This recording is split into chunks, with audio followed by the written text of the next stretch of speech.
As night falls and stars twinkle in the sky, let the day's hustle fade away.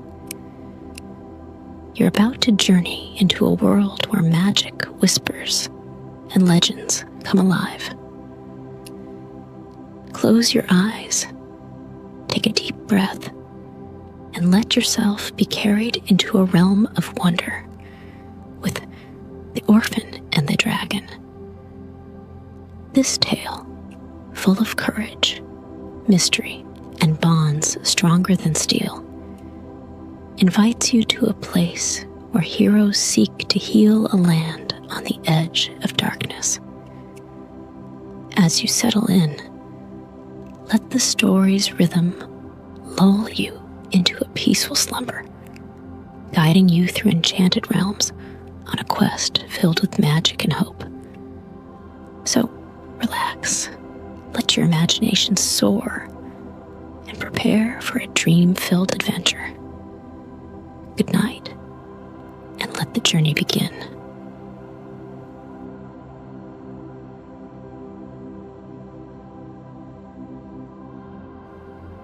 Chapter 1: The Unexpected Encounter. Under the twilight of a fading sun, the road twisted through an ancient forest, its path cloaked in the whisper of leaves. A traveler, cloaked in a tattered mantle, trudged wearily along this lonely route.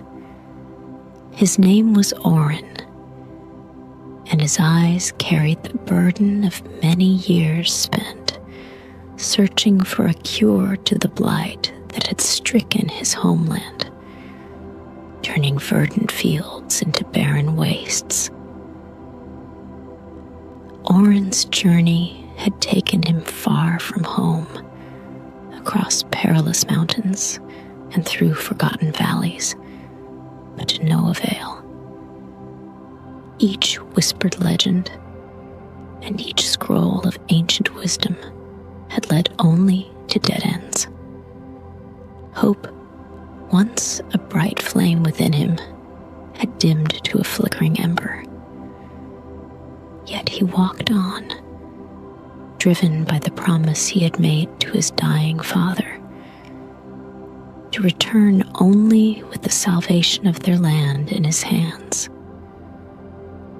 As the sun dipped below the horizon, casting long shadows between the gnarled trees, a soft voice seemed to call out from the thicket. It was not a voice of words, but of the land itself, a lament so profound that Orphan felt it resonate within his very soul. He paused, his weary eyes scanning the dense underbrush from where the mournful sound emanated. Compelled by a force he could neither explain nor deny, Orphan stepped off the beaten path and into the underwood. Brambles tugged at his cloak, and the earth beneath his boots was soft, untouched by the tread of other travelers. The whispers grew louder, a symphony of sorrow that guided him deeper into the forest's heart. As the last light of day vanished, leaving only the silver glow of the moon to light his way, Orphan found the source of the lamentation. There, beneath the boughs of a towering oak, lay a child. Her tears glistened in the moonlight, and her sobs were the saddest melody Orphan had ever heard. The traveler knelt beside her, his rough voice softening as he asked, "Child, why do you weep alone in these woods?" The girl looked up, her eyes wide and shimmering with unshed tears. "They are coming for me," she whispered, fear tinging her voice. "The shadows, They want to silence me." Orphan extended his hand, a silent vow forming in his heart. He did not know why the shadows pursued this child, but he knew he could not leave her to face them alone. "I will protect you," he promised. And as their hands met, a spark of hope rekindled within him. Together, they rose, stepping back onto the path that destiny had laid before them. Their journey together just beginning as Orphan and Alara ventured deeper into the forest. The night enveloped them like a thick cloak. The moon cast ghostly shadows that danced around their feet, making the trees appear as ancient sentinels watching their progress. Orphan noticed that the further they walked, the less he felt the weight of his years and the burdens that had bowed his shoulders. Alara, holding tightly to Orphan's hand, seemed less afraid now, her step sure and her eyes bright with an unspoken knowledge. "This forest," she began, her voice a soft echo among the whispering leaves, "is the threshold to the hidden world of Etherix, the dragon of legend. My family were the dragon's keepers, guardians of the gateway between our world and his. But they are gone now, taken by the shadows that seek the dragon's power." Orphan listened, his mind racing with the implications of her words. "Why do these shadows pursue you, child?" he asked, his voice low, wary of any unseen listeners. "They want the key," she whispered, clutching a small locket that hung around her neck. "This locket was my mother's, and now it's mine. It holds the map to the dragon's lair. The shadows believe that controlling the dragon will give them dominion over all lands, including yours." The gravity of their quest settled on Orphan's shoulders, not as a burden, but as a purpose renewed. He had wandered the world looking for a miracle, and perhaps this brave child was the key to it all. As they continued, the forest seemed to sense their noble intent, the trees parting slightly to form a clearer path. Suddenly, Alara stopped, her gaze fixed on a shadow that flickered like a candle flame in the wind.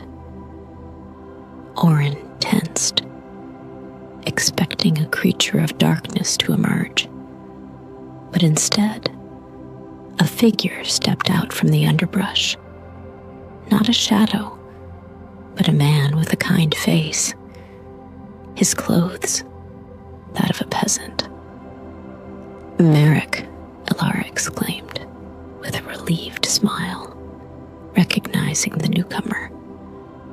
Merrick approached with caution, his eyes shifting from Orphan to Alara. "I heard whispers of your plight and have come to offer my aid," he said, his voice warm and reassuring. "The land suffers, and I would see it healed." Orphan eyed him, measuring the man's sincerity. "We seek the dragon's wisdom to save our dying land," he explained, deciding to trust this peasant who had come to them in their hour of need. Together, they shared a modest meal of bread and dried fruit, which Merrick had brought, and discussed their path forward. It was then that the impish Glix appeared, a sly grin playing on his lips. "I couldn't help but overhear your little gathering," he chimed, emerging from the shadows. "You'll need someone of my particular talents to navigate the dangers ahead." Though wary of the imp's motives, Orphan could not deny the need for cunning on a journey fraught with peril. With a nod from Alara, who seemed to understand far more than she let on, Orphan agreed to the imp's company. Thus, the pact was formed under the gaze of ancient trees and the silent stars above. Orphan, Alara, Merrick, and Glix, each bound by a common cause, prepared to face whatever lay ahead, guided by the whispers of the woods. As the first light of dawn tinged the sky with shades of pink and orange, the small band of unlikely allies gathered around a fallen log, serving as their makeshift table. Alara, with delicate fingers, opened the locket she wore. Inside, hidden beneath an intricately carved cover, lay a thin, folded piece of parchment. Her hands trembled slightly as she unfolded it, revealing a map marked with cryptic symbols and lines that wove through drawn mountains and valleys like threads of fate. "This map," Alara explained, her voice steady despite the early morning chill, "leads to the lair of Etherix, the ancient dragon. Only the true guardians can read its paths clearly. My mother taught me how to interpret these signs, in hopes that one day we could return the dragon's wisdom to the world." Orphan leaned in, his eyes tracing the lines that Alara pointed out. "These symbols," he mused aloud, "they seem to resonate with the same magic that pervades this land. Each twist and turn of your map appears to mirror the very lifeblood of our earth." Merrick nodded, his face a mask of solemnity. "The land speaks through more than just the growth of its trees and the flow of its rivers. This map is a testament to that connection, binding the guardian to the dragon, and thus to the land itself." Glix, ever the skeptic, squinted at the parchment. "Magic or not, we'll need more than fancy drawings to navigate the perils that lie ahead. These woods are old and deep, filled with creatures that would rather keep their secrets."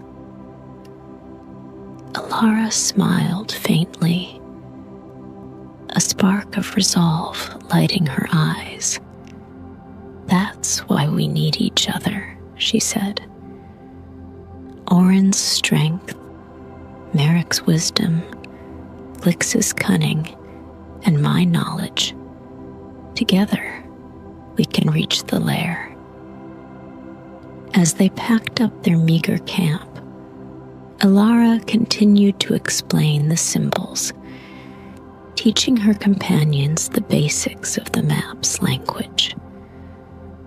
This knowledge, passed through generations of guardians, now shared among friends, felt like a small miracle, a weaving of old and new strands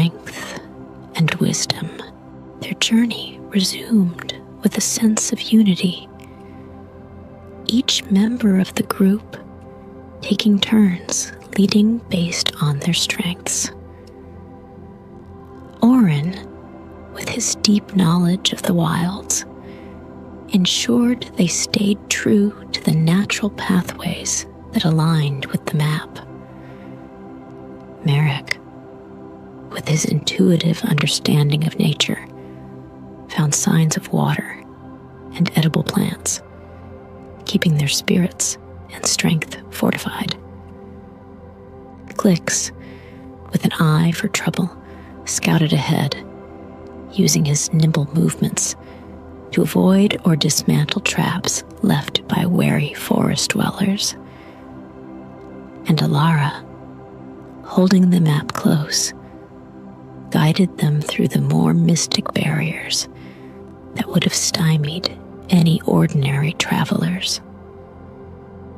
As the sun reached its zenith, casting short shadows beneath the towering trees, the group approached a clearing. Here, Alara paused, her gaze fixed on a large stone with ancient runes etched upon its surface. She approached cautiously, her fingers tracing the lines that matched those on her map. "This is a guardian's marker," she explained. "It means we are on the right path. It also serves as a warning. Beyond this point, the magic grows stronger and the way more treacherous." Orphan placed a reassuring hand on her shoulder. "We face it together," he affirmed, a sentiment echoed by nods from Merrick and a cunning smirk from Glix. Together, they stepped into the clearing, the marker behind them and the unknown before them, their pact sealed not just by need, but by the burgeoning bonds of friendship and a shared commitment to their quest. In the heart of the forest, under the canopy of ancient trees that seemed to touch the very heavens, the four travelers convened. The clearing, bathed in the dappled light of midday, felt like a sacred chamber, ordained by nature itself for the solemn vow they were about to undertake. Orphan, with his weathered face marked by the trials of many winters, stood firm and resolute. He addressed his companions with a gravity befitting the moment. "We are bound by more than mere circumstance," he began, his voice steady and clear. "Each of us has been brought here by fate, woven together in the tapestry of this quest. Let us then make a pact, not only of partnership, but of brotherhood and guardianship." Alara, holding the map close to her heart, nodded solemnly. Her youthful visage bore the weight of her lineage, yet her eyes sparkled with an unyielding spirit. "In my veins flows the blood of the dragon's guardians, the keepers of Ethrix's wisdom. I pledge to guide us through the secrets of the map and to uphold the legacy of my ancestors."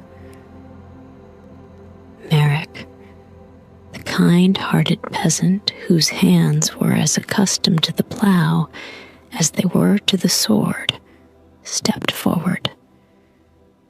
His gaze swept over the group, a soft smile warming his rugged features. "I bring with me the knowledge of the earth and the harvests. My strength lies in the soil and the root, in the water and the seed. I pledge to sustain us, to protect us with the vigor that springs from the very land we seek to heal. Lastly, Clicks, with his impish grin slightly subdued by the solemnity of the occasion, cleared his throat. I might not have mighty spells or ancient bloodlines, he quipped, but I've got tricks aplenty and eyes in the back of my head. I pledge my cunning and my craft, my stealth and my sharpness. Where brute strength fails and pure hearts waver, let my guile guide our path. With their vows spoken, Orphan drew a small knife, its blade glinting in the sunlight. One by one, they pricked their fingertips, allowing drops of their blood to mingle upon the soil of the clearing, a symbolic gesture sealing their pact in the presence of the ancient woods. As the last drop fell, the air shimmered briefly, as if the forest itself acknowledged their oath. A gentle breeze stirred the leaves, whispering through the trees, carrying with it a sense of approval, of benediction. Now, Orphan declared, let us proceed, not as four individuals, but as a single force bound by a shared destiny, to the dragon's lair, to the heart of our land's salvation. Their pact sealed, the group felt a renewed sense of purpose and unity. They gathered their belongings and, with Alara leading, set forth deeper into the woods. The map, no longer just a series of symbols and lines, was now a beacon calling them forward, guided by the combined strength and wisdom of their newly formed alliance.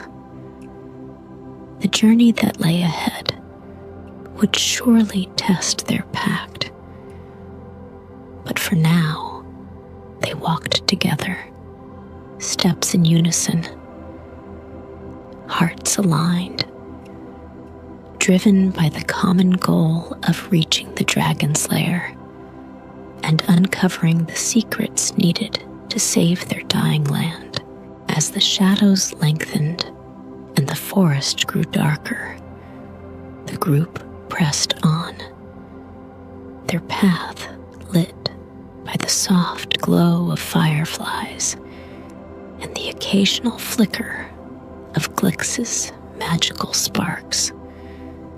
The trees here were older, their trunks wider, and their branches creating a dense tapestry above that barely let the twilight penetrate.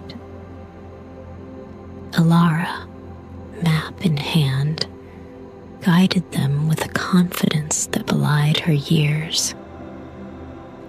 She paused occasionally, consulting the cryptic symbols that shimmered faintly under the starlight. The map is not just a guide to pathways. It's a calendar of the skies, she explained, pointing towards a constellation that had begun to align directly above them. When these stars meet, we must be at the gate of midnight, the threshold to the dragon's lair. It's our only chance to enter this season. Merrick, carrying a lantern, shone its light over the map, aiding Alara in her navigation.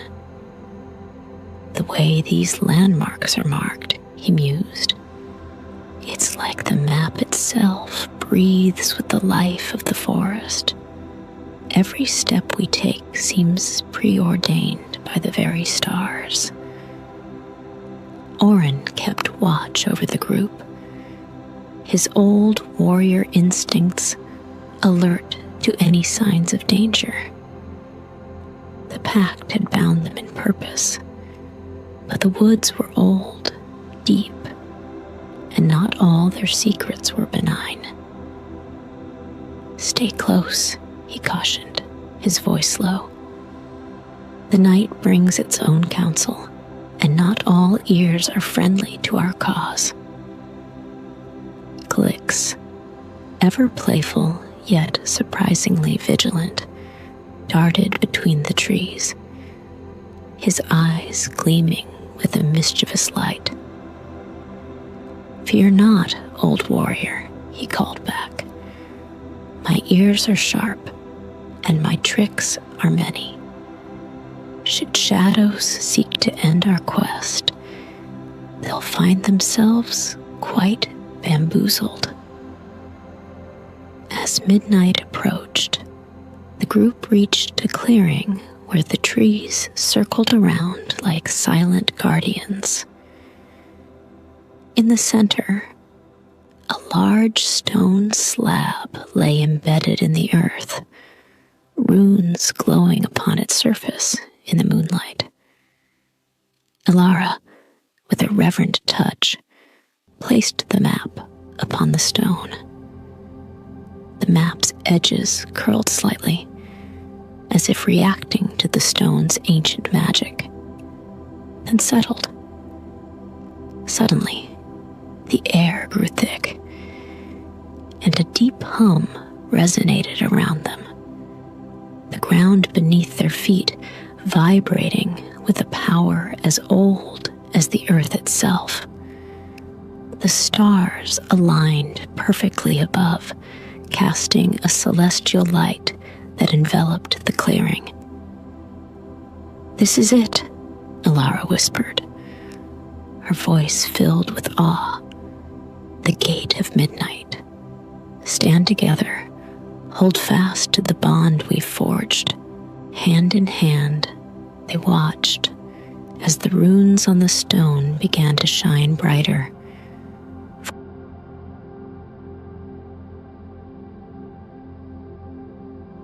forming a pathway of light that led into the forest. It was as if the night itself parted, revealing a path that shimmered with a pale, silvery light. "We must follow the light," Elara said, stepping forward. "It will not last long. The path closes with the dawn." With no time to waste, they followed the illuminated path, their hearts beating in unison, their spirits buoyed by the miraculous sight. As they walked, the forest seemed to whisper encouragements, the very leaves and wind urging them onward. After what seemed like both a moment and an eternity, the path led them to a grand archway formed by intertwining branches, beyond which lay darkness so profound it seemed to swallow the very light of their lantern. Orphan squeezed Elara's hand, a silent promise of protection. Merrick nodded to Glix, who grinned, his confidence unshaken. Together, they stepped through the archway, leaving the known forest behind and entering into legend. The journey through the shrouded veil lay before them, promising tests of their truth and resolve. But for now, they were unified, a single force stepping into the unknown, driven by the hope of finding the ancient dragon and the wisdom needed to heal their land.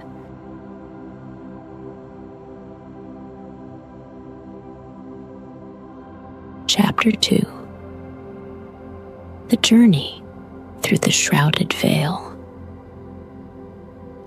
As the intrepid group stepped through the grand archway formed by the intertwined branches, they entered a realm that seemed untouched by time. The shrouded veil, as it was known in tales of old, was a land of mists and whispers, where every step seemed to echo in the still air. The path was less defined here, the ground soft and yielding, covered in a thick carpet of moss that silenced their footsteps.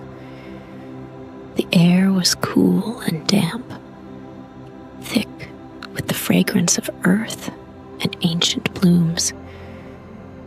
Faint glimmers of bioluminescent plants cast eerie lights in the dense fog that clung to the ground, their glow a guide in the otherwise oppressive gloom. Ilara led with a quiet confidence, the map now secured in her bag, its secrets committed to memory. Her eyes, accustomed to the dim light of the underbrush, scanned the surroundings for signs of the path that the map promised. "This veil," she murmured, "is alive with the memories of the land. Listen to its echoes. They tell tales of those who walked these paths before us." Merrick, ever the pragmatist, kept a hand on the hilt of his blade, not out of fear, but respect for the ancient powers that governed this place. "The land may speak in echoes," he said, "but let's not forget the silence that listens. We're not alone here." Indeed, as if on cue, a rustling sound whispered through the trees, subtle yet unmistakable.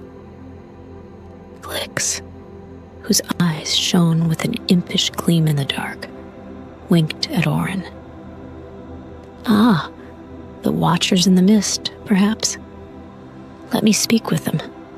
I have a way with the secretive sorts." Before anyone could object, Glix melted into the shadows, his form blending seamlessly with the night. The remaining trio tightened their circle, their senses heightened.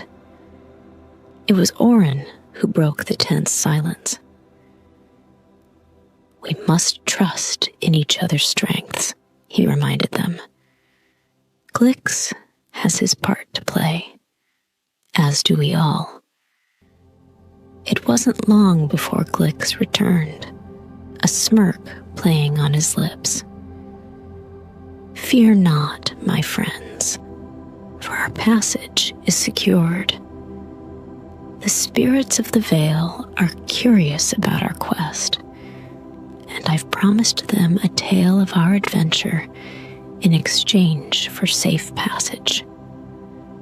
Ilara looked relieved, yet her eyes reflected a depth of wisdom. "These spirits," she said, "they guard the Vale against unworthy travelers. Glix has earned us their curiosity, but it is our truth that will keep us safe." As they continued, the echo of their journey seemed to grow louder, the whispers of the Vale telling of ancient battles, long-forgotten loves, and the deep, enduring song of the earth. Every step brought new revelations, the past and present melding together in the misty air. Night fell, and under a canopy of stars barely visible through the treetops, they made camp.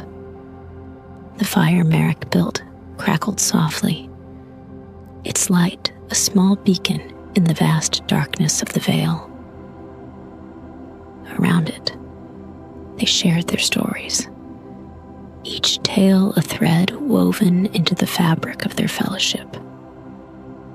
"The land suffers," Merrick began, his voice carrying a gentle strength. "But in its pain, there is memory, and in memory, there is hope. We carry not just a quest for our own sakes, but a dream of renewal, of returning balance to the world." As the fire burned low and the night deepened, their shared stories became the echoes of the veil, a new layer of memory in the ancient landscape. With each tale, their resolve deepened, bound by the shared belief in their quest's necessity and righteousness. With dawn, they would continue their journey deeper into the heart of the veil, each step guided by the whispers of the land and the echoes of their own burgeoning legends. The dawn broke with a muted gray light filtering through the dense fog of the shrouded veil, painting the world in hues of whispering silver. The group awoke, the echoes of their shared stories still lingering in the air, now mingled with the fresh, dew-laden breath of the morning. As they packed up their makeshift camp, Glix, ever the restless wanderer, scouted ahead. The little imp had a peculiar spring in his step this morning, spurred by the interactions of the previous night.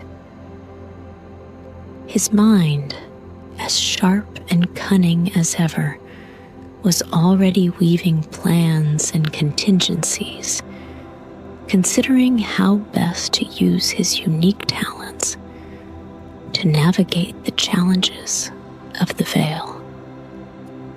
The path ahead was less a path and more a suggestion, a subtle impression upon the moss and undergrowth that spoke of rare use. It wound through ancient, gnarled trees whose roots sprawled like the fingers of giants grasping at eternity. Glix paused at a particularly large tree, its bark gnarled and twisted with age. He placed his hand lightly upon it, a sly smile crossing his features. "Ah, old friend," he murmured, his voice a blend of respect and mischief. "What tales could you tell, if only you spoke our tongue?" As if in response, a faint shimmer ran through the tree, and a slow, grinding sound echoed around them, a sound like stone scraping against stone. From the base of the tree, a hidden compartment slowly revealed itself, and within it lay a small, intricately carved box. Glix's eyes gleamed as he carefully retrieved the box.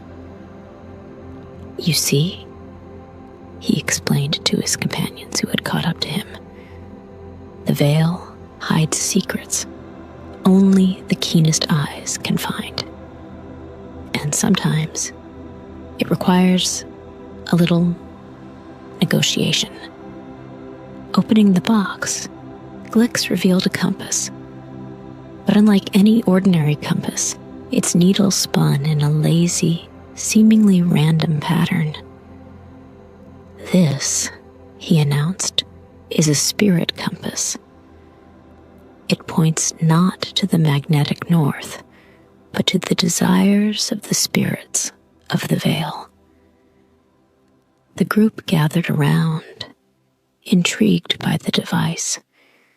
Elara, with her deep connection to the magic of the land, watched the needle with intense focus. The spirits, she noted, are drawn to emotions and intentions. This compass will guide us, but its direction is swayed by the desires we hold deepest in our hearts. With the spirit compass in hand, Glix led the way, his steps confident yet cautious. The forest seemed to watch them pass, its silent guardians whispering among themselves, the leaves rustling with secrets of their own. Their journey took them deeper into the vale, where the fog grew thicker and the light dimmer. Here, the air was heavy with a sense of waiting, of anticipation. Glix, however, moved with a lighter air, as if the weight of the fog could not touch him. Suddenly, the compass needle spun wildly, and Glix halted. Before them lay a chasm, its depths lost in swirling mists. The spirits asked for a toll, Glix said, turning to face his companions. A story, a memory, something valuable to cross safely. Each member of the group shared a tale, their voices carrying over the chasm. With each story told, the mists in the chasm stirred, swirling in patterns of light and shadow. When the last tale was spoken, a bridge of mist formed, solid and shimmering, spanning the depths of the chasm. With a nod from Glix, they crossed the bridge, their steps light upon the misty path. As they reached the other side, the bridge dissolved into the air, leaving no trace behind but the memories they had shared. The veil has accepted our stories, Glix said, a note of respect in his tone. Let us move forward, mindful of the gifts we carry and the tales we weave. The journey through the shrouded veil deepened as twilight descended, the last rays of the sun piercing the dense canopy in slivers of gold. As darkness embraced the land, the group found a secluded glen, encircled by towering trees whose branches interlocked above, forming a natural dome. Here, they decided to make camp for the night. The ground soft with moss, and the air filled with the scent of ancient earth. Merrick took charge of setting up the camp, his movements methodical and precise, each step a testament to his deep-rooted connection to the land.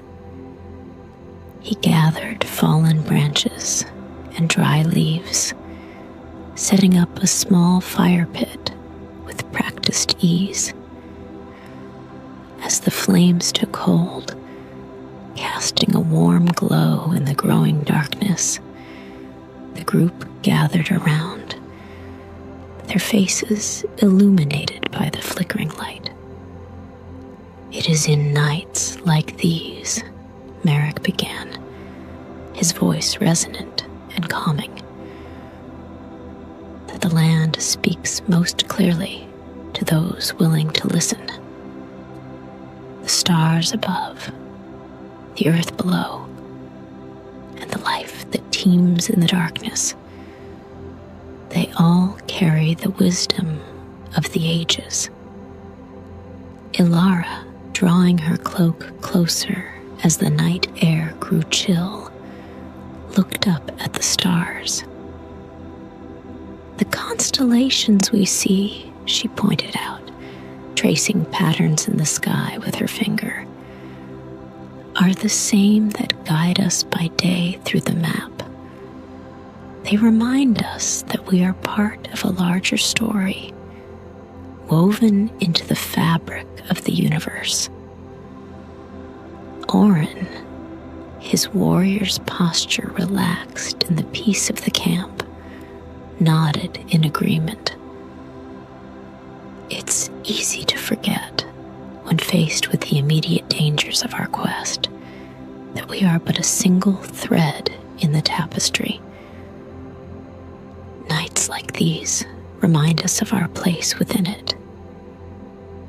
Clicks, never one to dwell too long on sentiment, nevertheless added his own insight. "And let's not forget the tales that these stars have witnessed. Each light a story, each flicker a memory. We add our own tonight, hoping it too will be remembered." As the fire crackled, Merrick shared tales of the land's better days, when the fields were lush and the rivers full.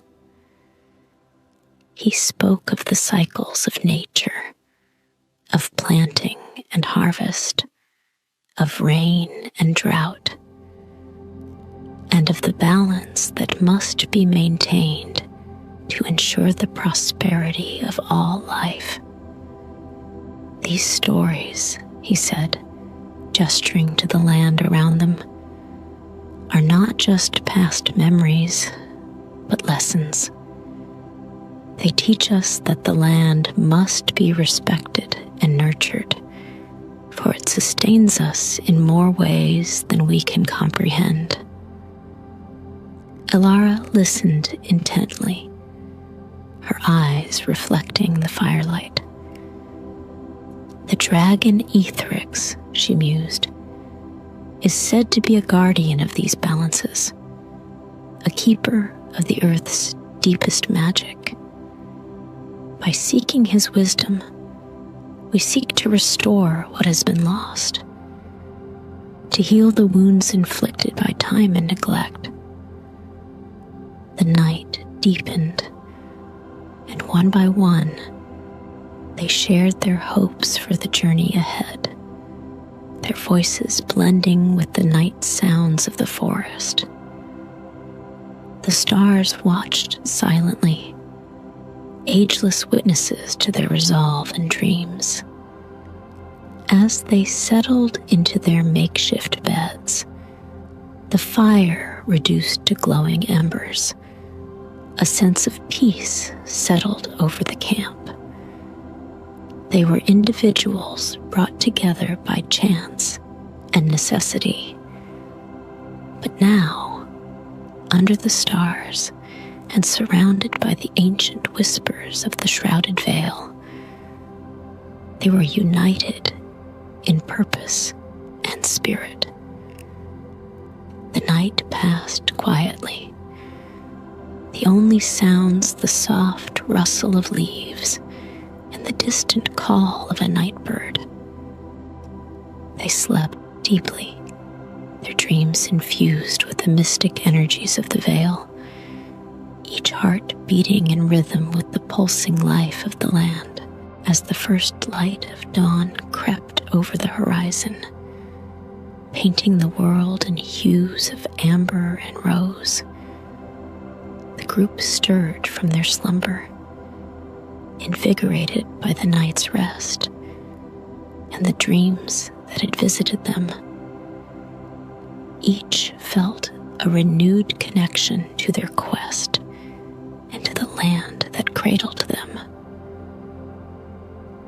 Merrick, ever the early riser, was already tending to the smoldering embers of their campfire, coaxing it back to life with gentle breaths and carefully chosen kindling.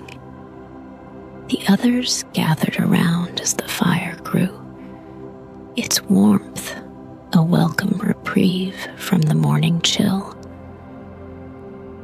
Today's path will be challenging, Merrick announced, his eyes scanning the dense foliage that marked the boundary of their camp. The veil grows wilder as we near the heart. The land here is old, very old, and it does not give up its secrets lightly. Glix, rubbing sleep from his eyes, smirked at the notion. Old or not, no land is a match for a determined imp, he boasted, though his tone held a note of respect for the challenges ahead. Elara, checking the map once more with a practiced eye, nodded. Merrick is right. The terrain will test us, but we have learned much from each other. Your knowledge of the earth, Merrick, will guide us through. As they packed their few belongings and doused the last of the fire, Merrick shared his plan. The soil here tells a story of what grows best where light filters through, where water gathers in the roots. Watch for the moss on the north side of the trees. It's thicker, softer. It means less sunlight, more moisture. Useful if we need water. They set out, moving deeper into the heart of the vale, where the trees stood so close together, their branches intertwined, creating a natural archway. The air was cool here. The light filtered through 1,000 leaves, casting everything in a perpetual twilight. Merrick's advice soon proved invaluable. At one point, he paused, crouching to inspect the ground. Here, he said, pointing to a patch of unusually lush ferns. Underneath lies a natural spring. We can refill our water skins. True to his word, beneath the ferns was moist, soft earth. Using a makeshift cup fashioned from a large leaf, they collected clear, cold water, each sip refreshing and sweet. As the day wore on, the terrain became rougher, the inclines steeper. Glix's light feet were perfect for scouting ahead, while Oren's strength helped them manage the steeper climbs. Elara, with her intimate knowledge of the map and the lore of the land, kept them true to their course. In the afternoon, they reached a clearing where the ground was covered in a carpet of wildflowers, their colors vibrant against the greenery. Merrick paused, a look of reverence crossing his features. This, he said softly, is a sacred space. The flowers are a sign of the dragon's presence, a guardian's blessing. We should tread lightly. Respecting the sanctity of the clearing, they walked around its edge, their eyes wide with wonder at the beauty that unfolded around them. It was a reminder of what they fought to preserve, the natural majesty of the land they called home. As the sun began to set, casting long shadows through the trees, they found a suitable place to camp for the night. Around another fire, they shared what they had learned from the day. Each story, a piece of the puzzle they were slowly assembling together. Merrick, looking around at his companions, felt a deep sense of pride. We are more than just travelers on a quest. We are stewards of these secrets, these lessons of the earth, and we will carry them forward, no matter what lies ahead. After a restful night under the watchful eyes of the stars, the group awoke to a morning draped in mist and a silence that hinted at the solemnity of the day ahead. As they broke camp, each movement was measured, each conversation muted by the anticipation of what lay before them. Today, they would reach the gate of shadows, the threshold that marked the nearing heart of the dragon's lair. The air grew cooler as they progressed, and the light dimmed, as if the sun itself hesitated to pierce the veil of the shrouded veil. Tall, gnarled trees formed a dense canopy overhead, their branches twisted into spectral shapes, casting long, sinuous shadows across their path. Elara led with the map held close, her expression one of focused determination. The Gate of Shadows is not just a physical barrier, she explained, her voice a whisper to match the hush of the forest. It's a test, a guardian of the path. It will judge our worthiness to proceed. Orphan nodded, his hand resting on the hilt of his sword, not out of fear, but as a comfort against the unknown. We have faced many trials already, he said, rallying his companions. Each has prepared us for what comes next. We will face this one as we have all the others, together. As noon approached, they found themselves before a great archway made of living vines and dark, thorny bushes that intertwined to form a barrier. The arch was massive, its top lost in the swirling mists above, and from its depth emanated a palpable sense of ancient power. Glix, who had been unusually quiet, stepped forward. The gate will want to know our truths, he said seriously, a stark contrast to his usual levity.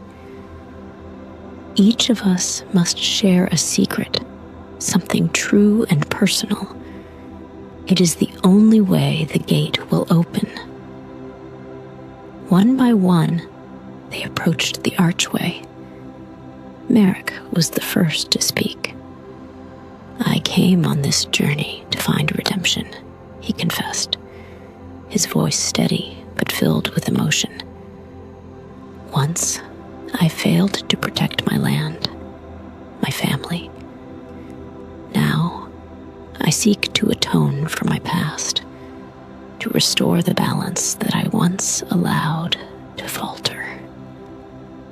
Elara went next, her hands clasped tightly in front of her.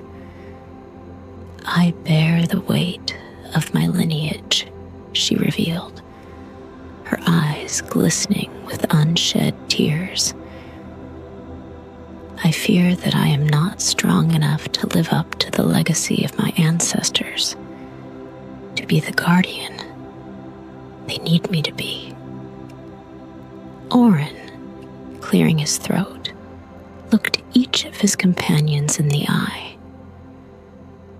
I have been driven by duty, by the promise to a dying father, he said.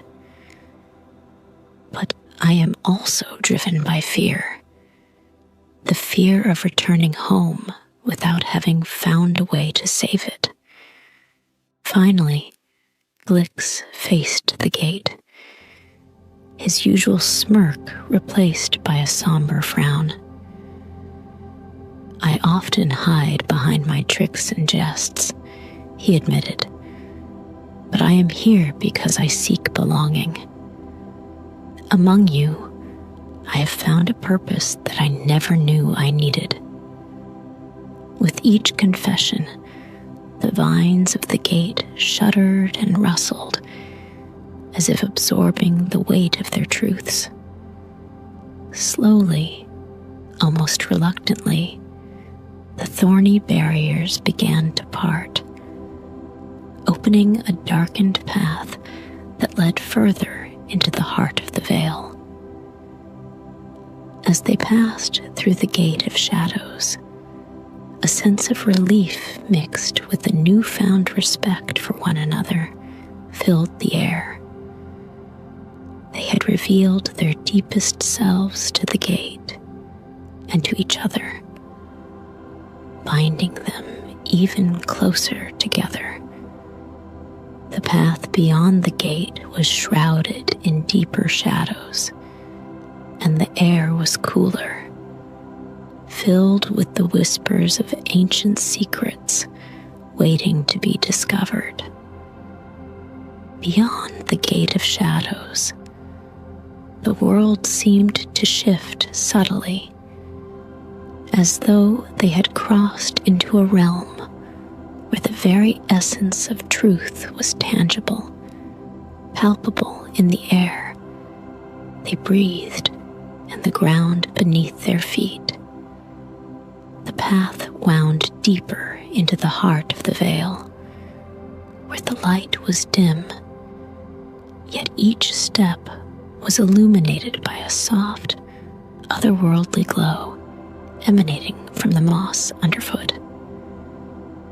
"This is the veil of verity," Alara whispered, her voice carrying a reverence that matched the solemn beauty around them.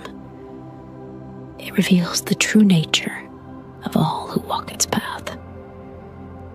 Here, not only must we face external challenges, but also confront the truths within ourselves."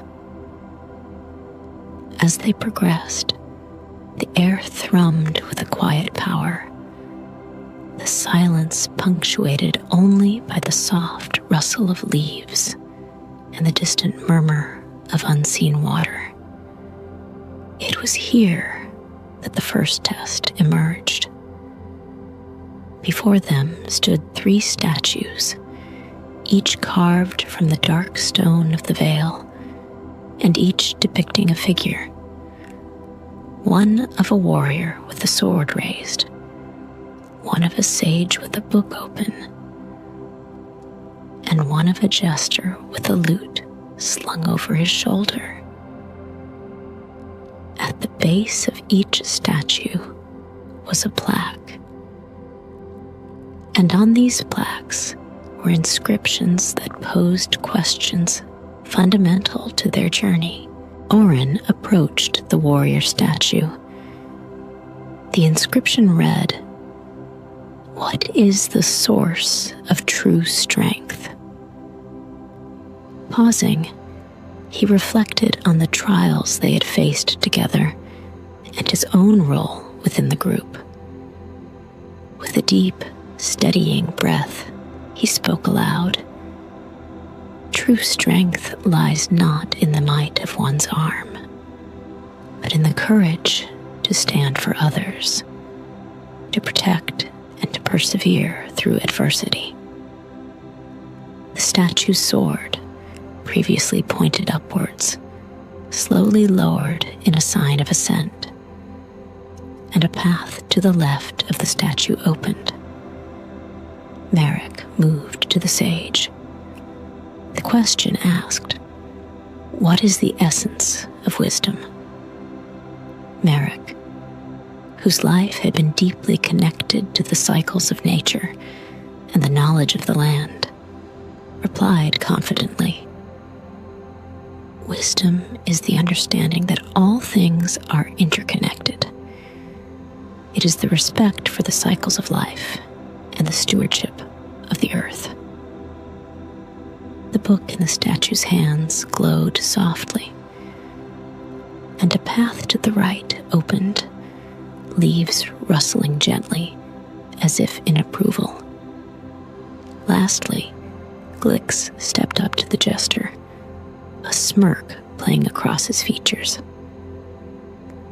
"What is the value of laughter?" the plaque queried. Glix chuckled, his eyes twinkling with mischief, yet underscored by a newfound depth. "Laughter," he declared, "is the light that cuts through darkness, the truth that eases the heart and binds souls together in shared joy."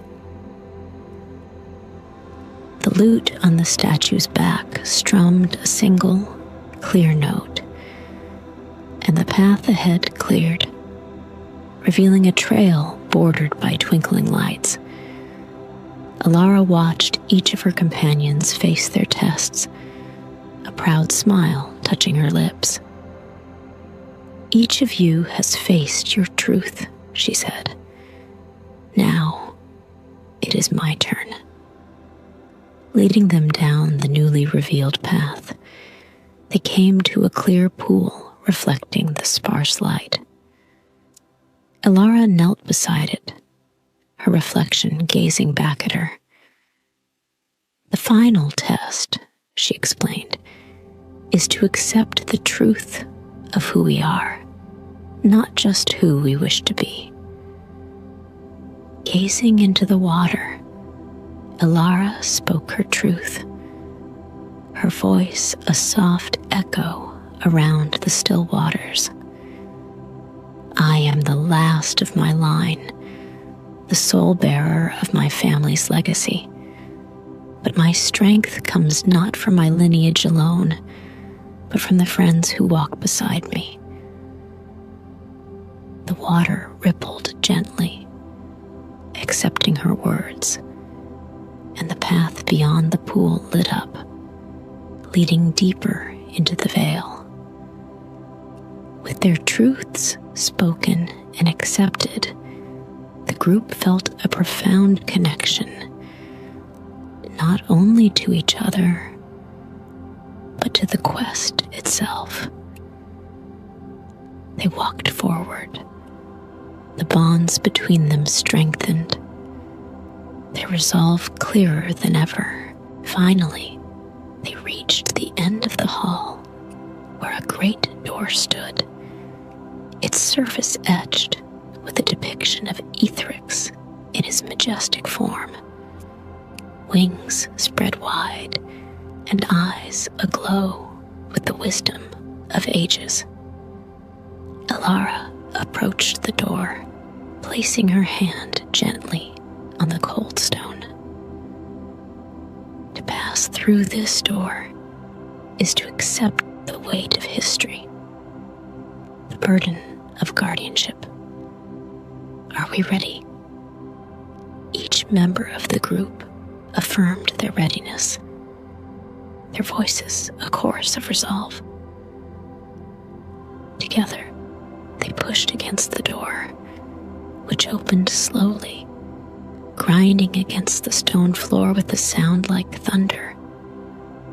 Beyond the door lay the labyrinth of fire, a network of paths lit by flames that cast a flickering, uncertain light. The heat was intense, the air thick with the scent of sulfur and ash. "This is our next test," Alara said, squinting against the brightness. "The labyrinth challenges our determination, our ability to lead and follow. We must trust in each other and in the path we choose." The group took their first steps into the labyrinth, the flames casting long shadows behind them.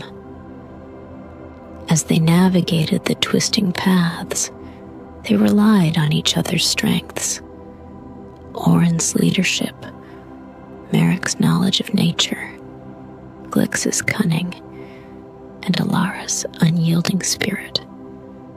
Together, they moved forward, deeper into the heart of the lair, where the ancient dragon awaited, and with him, the wisdom to save their dying land. The labyrinth of fire stretched before them, its walls a living dance of flames that seemed to breathe and pulse with the life of the dragon whose lair they invaded. The heat was almost tangible, pressing against their skin like a heavy cloak. Despite the oppressive warmth, the group pressed forward, guided by Alara's steady hand and the flickering light of Oren's torch. The flames, Alara observed, are not merely obstacles, but guardians. They test our resolve and our readiness to face Etherix. We must prove ourselves worthy, not just to meet him, but to receive his wisdom.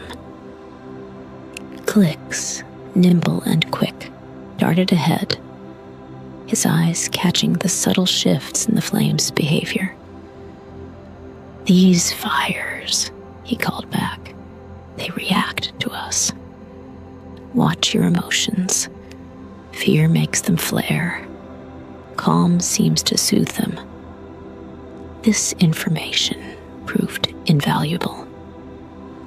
As they progressed, each member of the group focused on maintaining a calm, steady demeanor, speaking words of encouragement to each other, reaffirming their bonds and shared purpose.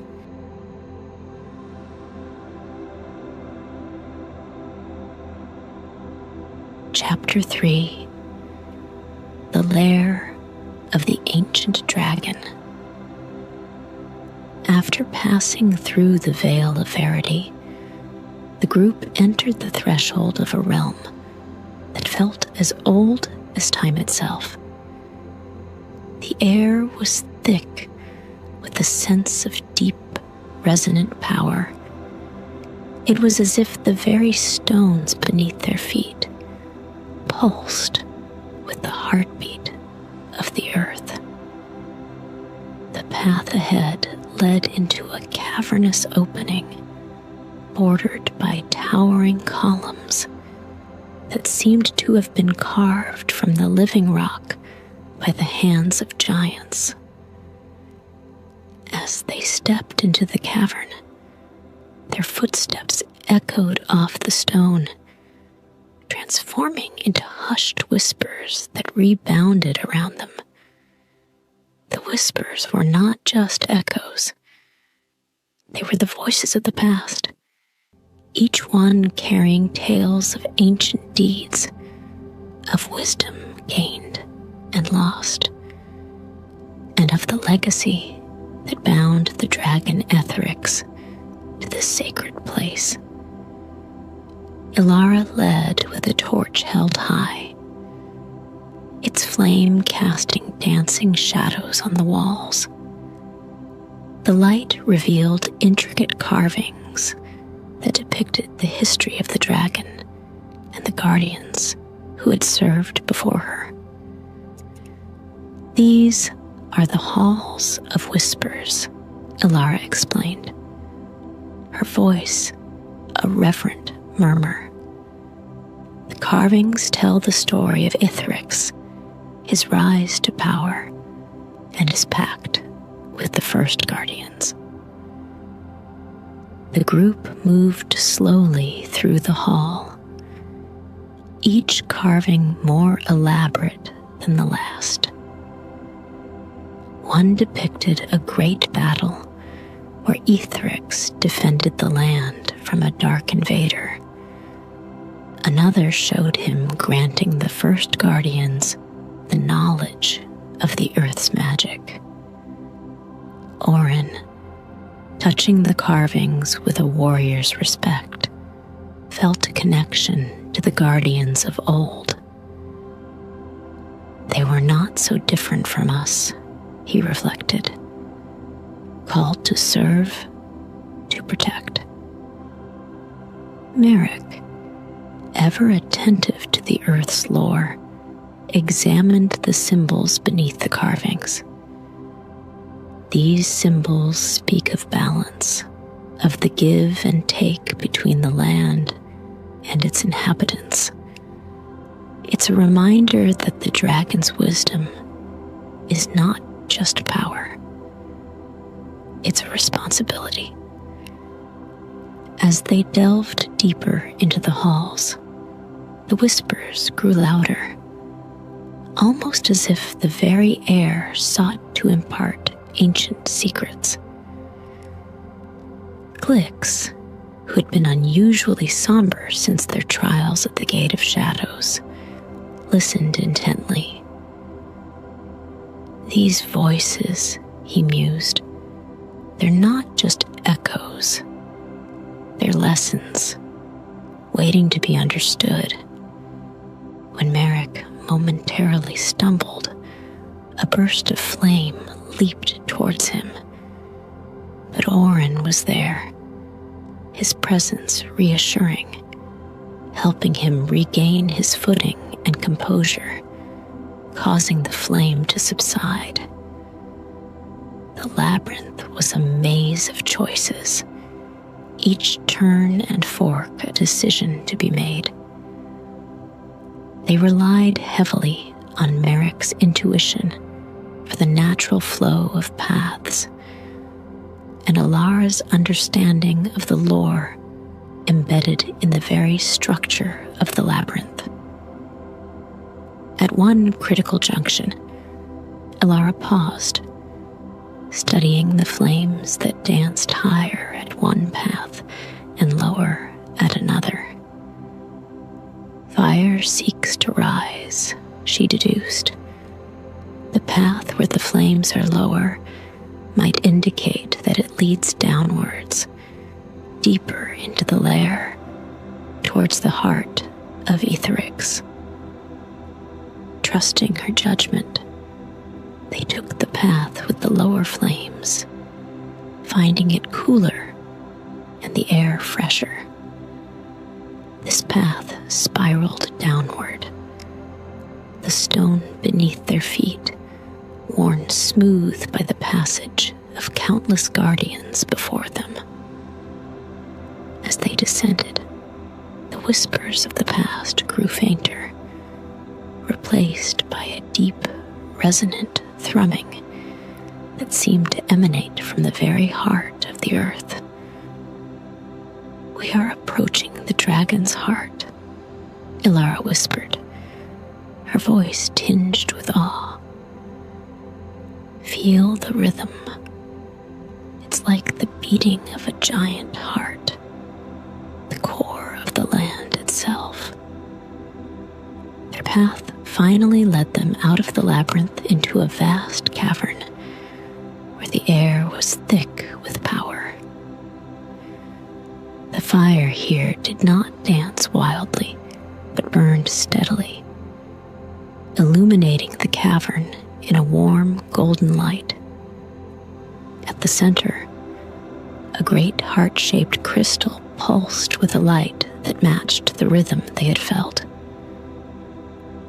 "This," Glix breathed, "is the heart of the dragon." They approached the crystal cautiously, each step reverent. As they stood before it, the crystal's glow intensified, bathing them in light, warming their skin and filling them with a sense of deep, abiding peace.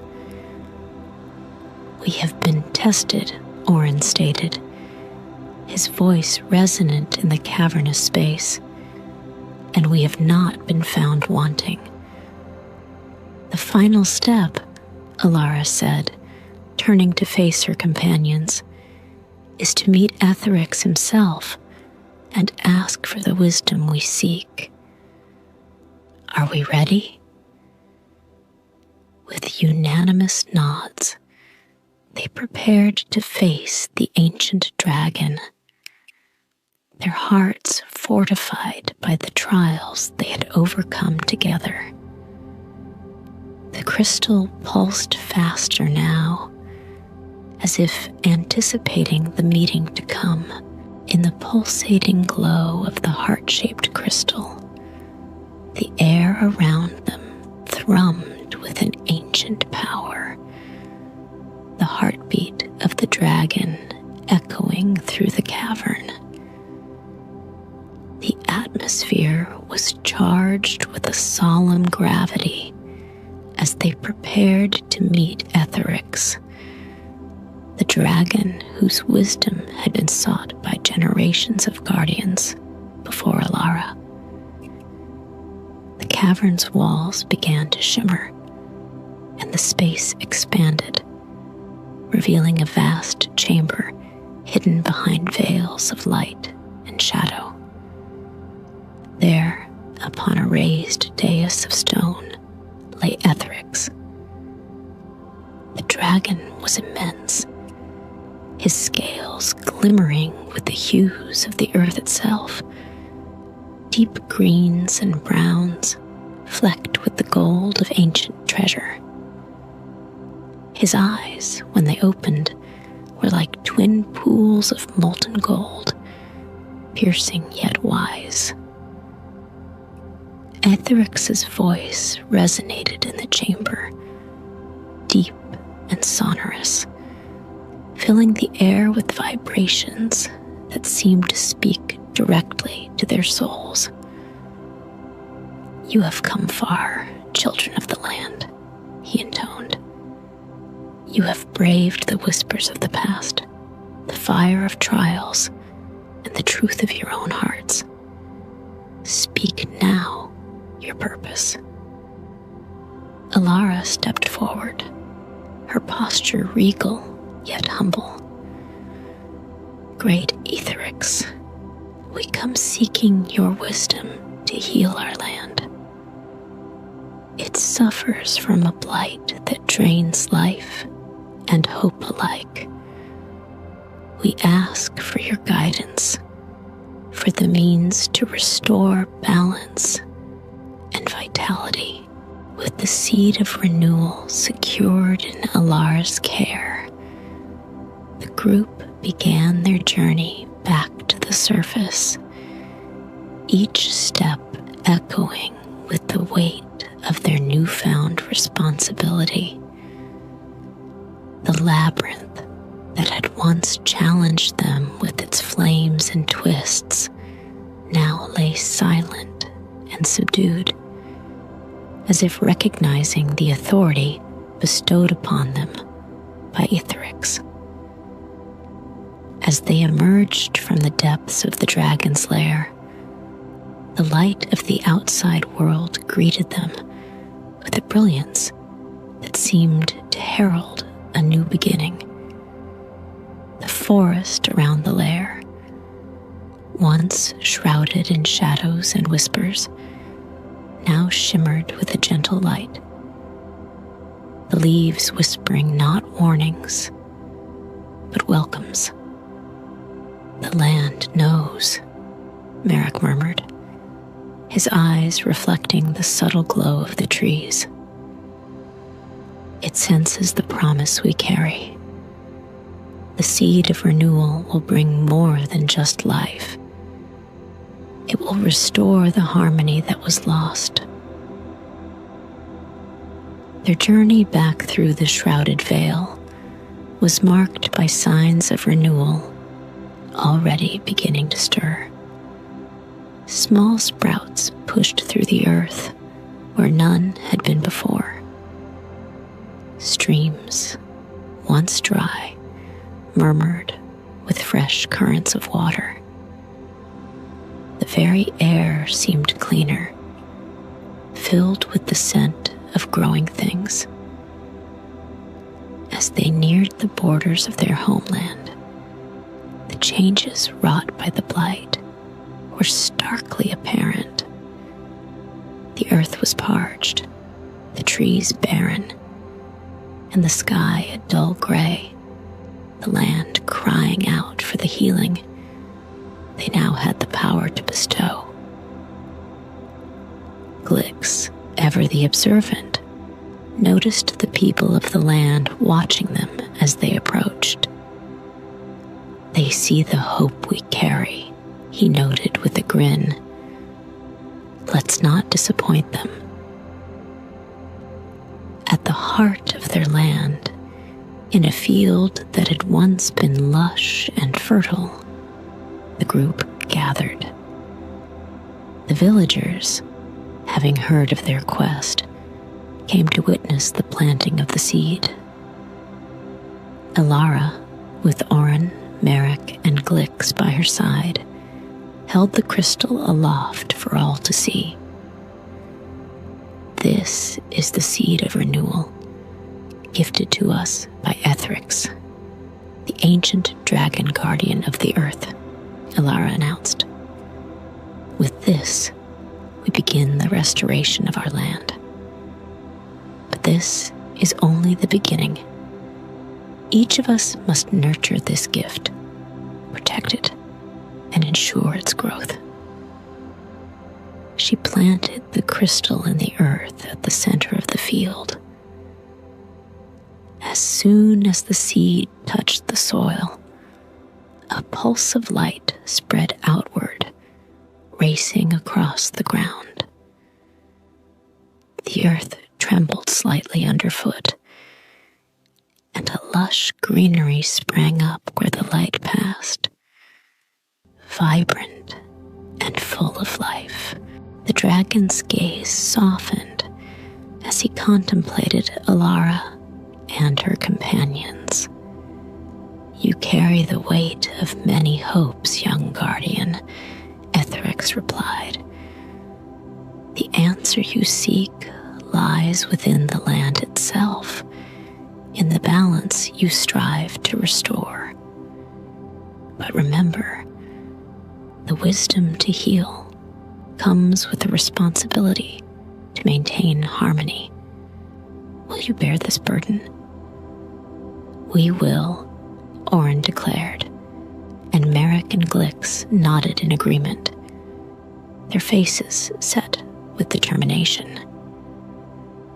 Ethrix then lowered his massive head, and from between his scales, he withdrew a small crystal, similar in shape to the heart-shaped one that had led them here, but clearer, with a light that seemed to contain the very essence of life itself.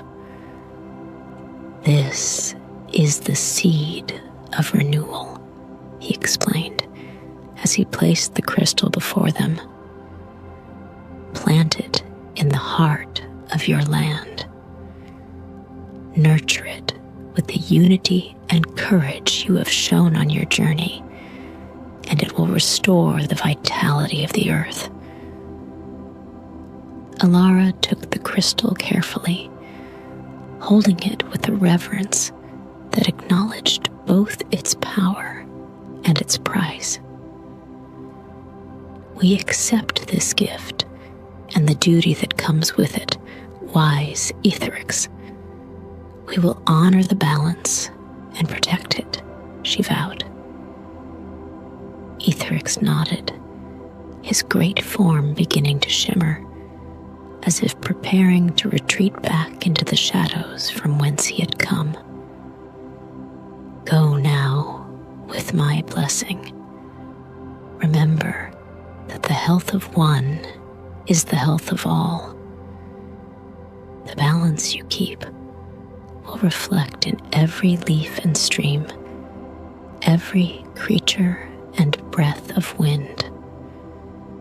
With those final words, the chamber began to dim, the light receding as the dragon's form dissipated into the air, leaving behind only the echo of his wisdom and the glow of the seed of renewal.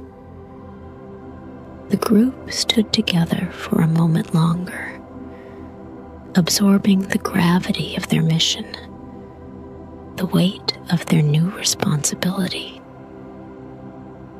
Then, turning back the way they had come, they retraced their steps through the now dormant labyrinth, each step homeward driven by a renewed sense of purpose. The villagers gasped and then cheered, their faces alight with joy and wonder. They gathered around the field, their hands touching the newly sprouted grass, their eyes wide with amazement. "This is our covenant," Orphan declared, his voice ringing out clear and strong. Not just with the dragon or with the land, but with each other. We share this duty to maintain the balance, to ensure that never again does our land suffer from neglect. The celebration that followed was filled with laughter and singing, the community coming together in a shared purpose. As the sun set, casting a golden glow over the rejuvenated land, the group of heroes sat together, watching the festivities. "We've done something miraculous," Merrick said, a smile of satisfaction on his face. As the days passed into weeks, the transformation of the land was not just a fleeting miracle, but a lasting testament to the power of the seed of renewal and the unity of those who tended it. The verdancy that began in that once barren field spread like a wave, reaching out to the furthest corners of the land, reviving forests, meadows, and streams that had long been stifled by the blight.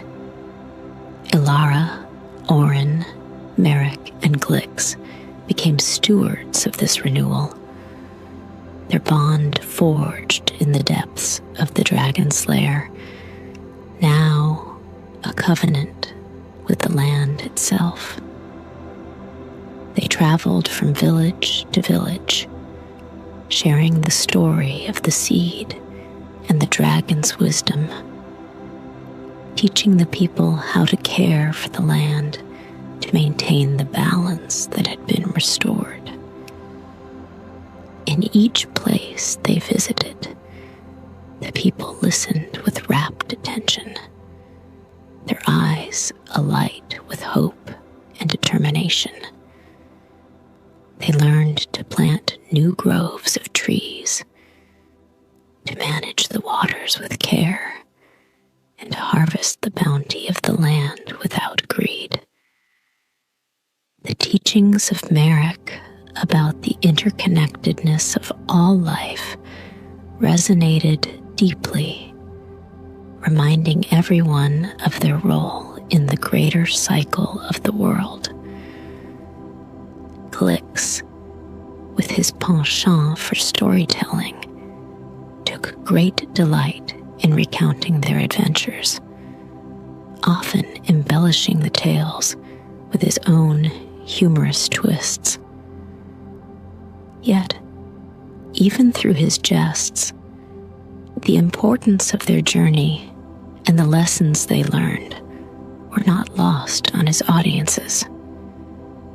Orphan, ever the protector, organized the villagers into groups to watch over the renewed lands. He trained them not just in the skills of defense, but in the vigilance needed to preserve the health of their environment. "We protect our land not just from invaders," he would say, "but from our own neglect and ignorance." As for Ilara, she grew into her role as a guardian. her confidence bolstered by the trust and respect of her people. She was no longer the reluctant heir to a burden too heavy to bear, but a leader whose wisdom and compassion were as vital to the land as the waters and the sun. One evening, as they gathered in the field where the seed had first been planted, now a lush meadow teeming with life, they celebrated the festival of renewal, a new tradition that marked the day the land began to heal. The festival was a joyous affair, filled with music, dancing, and feasting, but it was also a time of reflection and renewal of commitments.